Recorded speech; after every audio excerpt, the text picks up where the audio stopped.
ناظرین، پہلے تو پاکستان پیپلز پارٹی شہباز حکومت سے خفا تھی، لیکن اب ایک ایسا کام ہوا ہے جس نے شہباز حکومت کے اوپر یوں کہہ لیں کہ قیامت ڈھا دی ہے۔ شہباز شریف کا کھیل اب کیسے ختم ہونے والا ہے اور اگلا وزیر اعظم کون ہو سکتا ہے؟ ایوان صدر سے صدر زرداری جو ہیں وہ پارلیمنٹ ہاؤس گئے، وہاں پر انہوں نے پارلیمنٹ کے مشترکہ اجلاس سے خطاب کیا۔ کون اس میں کیوں نہیں آیا؟ اور اس کے بعد اصل کہانی شروع ہوتی ہے، اور کچھ خبریں وہاں پر بھی جو میڈیا میں رپورٹ نہیں ہوئیں وہ ہم آپ کے سامنے رکھیں گے، اور پی ٹی آئی نے کیسے ایک زبردست جو ہے وہ احتجاج ریکارڈ کروایا ہے، اس کو لے کر بین الاقوامی دنیا میں کیا ڈسکشن ہو رہی ہے، یہ سب چیزیں ہم آپ کے سامنے رکھیں گے۔ آپ ہمارے چینل کو سبسکرائب کر لیں، بیل آئیکن کو آپ نے لازمی پریس کرنا ہے، اور کمنٹ باکس میں آپ نے اپنی اوپینین لازمی لکھنی ہے۔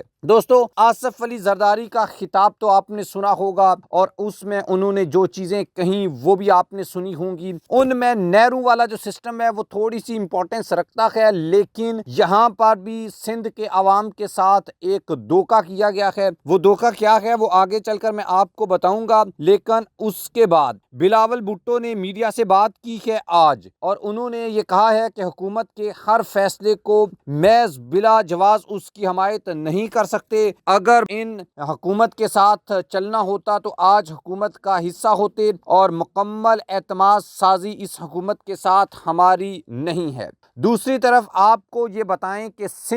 دریائے سندھ سے نہریں نکالنے کا جو معاملہ ہے وہ اصل میں آئی سی ایف سی جو ہے وہ کر رہی ہے، اور اس کی سربراہی اس وقت آرمی چیف اور وزیر اعظم شہباز شریف کے پاس ہے۔ اصل میں یہ منصوبہ پاکستانی اسٹیبلشمنٹ کا ہے، لیکن آصف زرداری اور بلاول بھٹو کے پر جلتے ہیں۔ انہوں نے 26ویں آئینی ترمیم ہو، یہ الیکشن ہو، یہ حکومت ہو، ہر جگہ کے اوپر اس وجہ سے نہیں کہ ان کا پیپلز پارٹی کا نون کے ساتھ کوئی پیار و محبت ہے یا کوئی ایسی چیز ہے۔ ایک تو ان کا کامن اینیمی یا کامن جو ہے یہ سمجھتے ہیں عمران خان کو، کیونکہ اکیلی نہ تو پیپلز پارٹی اور نہ اکیلی نون لیگ، اور بلکہ یہ دونوں مل کر بھی مقابلہ نہیں کر سکتی عمران خان کا، لیکن چلیں طاقتور حلقوں کے ساتھ مل کر ابھی تک انہوں نے کام کو تو چلایا ہوا ہے، اور یہ کسی بھی صورت وہاں تک نہیں جا سکتے۔ اور اب چونکہ قوم پرست جماعتیں سندھ میں اس ایشو کو لے کر میسو پروٹیسٹ کر رہی ہیں، اور ان کے بڑے انٹرسٹ ہیں، وہاں پر ان کی حکومت ہے، اور لوگوں کو یہ احساس دلانا ہے کہ یار ہم اس مشکل ایشو میں آپ کے ساتھ کھڑے ہوئے ہیں۔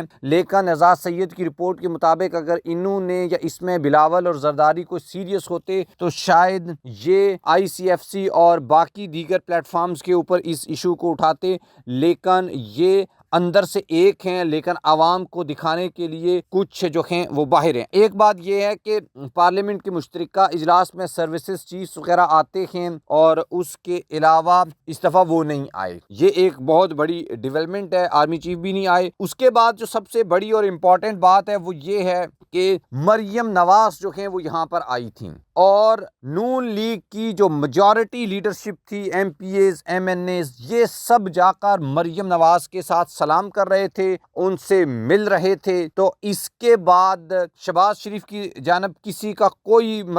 انٹرسٹ نہیں تھا۔ اس سے آپ اندازہ لگا سکتے ہیں کہ نون لیگ میں مستقبل کی لیڈر مریم نواز ہے، یہ لوگوں کو پتہ ہے، اور شہباز شریف کی کوئی اہمیت، کوئی ویلیو نہیں ہے، یہ بھی ان کو پتہ ہے۔ اس لیے ان کو پتہ ہے کہ کس کو پروٹوکول دینا ہے اور کس کو پروٹوکول نہیں دینا۔ اور دوسری بات جو سب سے امپورٹنٹ بات ہے وہ پی ٹی آئی کا جو میسو پروٹیسٹ پارلیمنٹ میں ہوا ہے، اور چونکہ وہاں پر دیگر ممالک کے ڈپلومیٹ، سفراء وغیرہ آئے ہوئے تھے، اور پی ٹی آئی کے لوگ ان کے سامنے گئے اور ان کا اپنا احتجاج ریکارڈ کروایا، کیا کہ دنیا میں یہ پتہ چل سکے، اور یہ جو ڈپلومیٹس ہیں اپنے اپنے ممالک کو بتا سکیں کہ پاکستان میں اس حکومت کی کیا اہمیت ہے، اور وہاں کی اپوزیشن کو کس طریقے سے سائیڈ لائن کیا گیا ہے۔